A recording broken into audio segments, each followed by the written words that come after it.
Computer shop at sari-sari store sa Vigan City, Ilocos Sur na sunog dahil sa nabasang outlet ng kuryente. Sundan sa report. Sa amateur video, makikita ang nagngangalit na apoy na unti-unting lumalamon sa computer shop at sari-sari store sa Barangay Pantay Fatima, Vigan City, Ilocos Sur. Sa loob ng halos 30 minuto, naapula ang sunog na umabot sa unang alarma.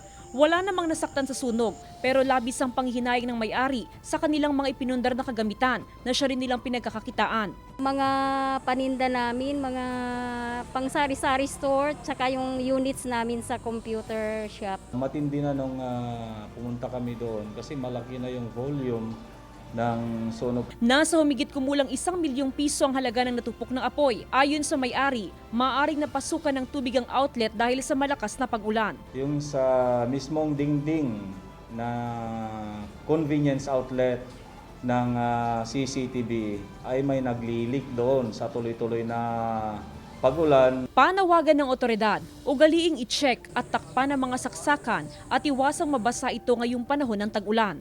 Kasama si Norman Raca, Jasmine Gabriel-Galban, Balitang Amianan.